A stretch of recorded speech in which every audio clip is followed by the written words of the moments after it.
அனைவருக்கும் வணக்கம். நீங்கள் நம்ம சேனலுக்கு புதுசுன்னா பக்கத்தில் இருக்கிற பெல் பட்டன் அமைத்தி சப்ஸ்கிரைப் பண்ணிக்கோங்க. தொடர்ந்து எல்லா வீடியோக்களையும் நீங்கள் பார்க்கலாம்.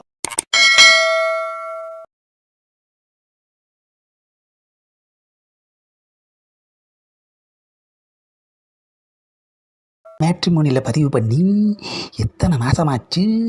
காசு மட்டும் வாங்குறாங்களே தவிர இன்னும் ஒரு பொண்ணோட ஃபோட்டோ கூட அனுப்ப மாட்டேங்கிறாங்களே.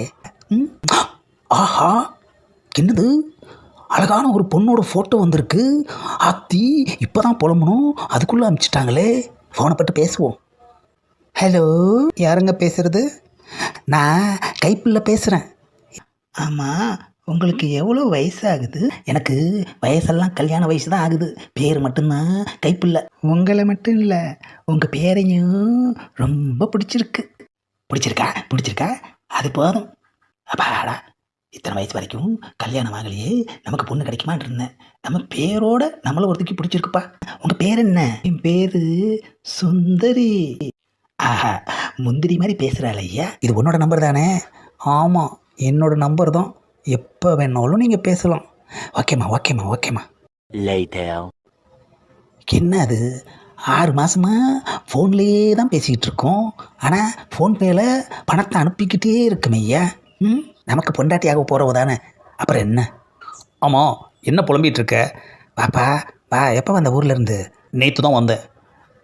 எனக்கு பொண்ணு கிடச்சிருச்சு. பொண்ணு பேர் சுந்தரி, வயசு 26. மேட்ரிமோனி மூலமாக எனக்கு கிடச்சிருக்கு. ஆமாம், நாங்கள் பேரில் பேச ஆரம்பித்து 6 மாதம் ஆச்சு. இன்னும் நேரில் பார்த்துக்கல, ஆனால் பணம் டெய்லியும் அனுப்பிட்டுருக்கேன். என்னது, நாம் சொன்னதை கேட்டுட்டு ரொம்ப யோசிக்கிறானே. அப்போது நீ அந்த பொண்ணை பார்க்குற மாதிரி ஐடியாவே இல்லை. இருக்குப்பா, அவள் என்னைக்கு வர சொல்கிறாளோ அன்னைக்கு போய் பார்த்துட்டா போச்சு. அதான் ஃபோன் நம்பர் இருக்கே. நீ சொல்கிறத வச்சு பார்த்தா எனக்கு ஒரே டவுட்டாக இருக்குது. இதில் என்னப்பா டவுட்டு? வர சொன்னால் போய் பார்த்து பேசி முடிச்சிட வேண்டியது தான். என்னது, மறுபடியும் யோசிக்கிறான். இப்போ ஃபோன் போட்டு உன் அட்ரஸ் எங்கே இருக்குது, உனக்கு ஒரு கொரியர் அனுப்பணும் அப்படின்னு சொல்லு. A few moments later.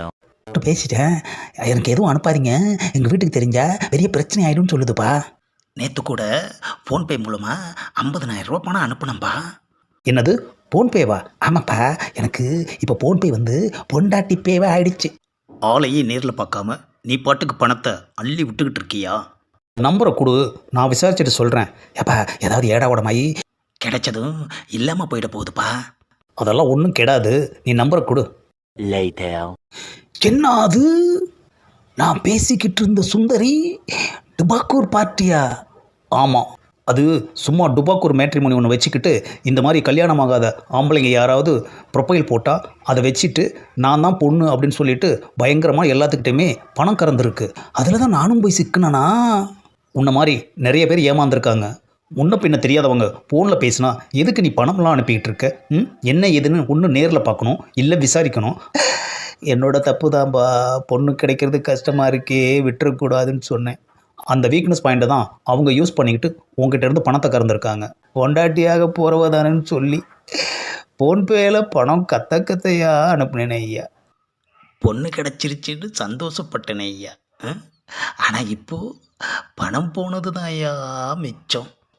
இந்த உலகத்தில் இப்படியெல்லாம் டெக்னிக்கலாக சம்பாதிக்கிறாங்க.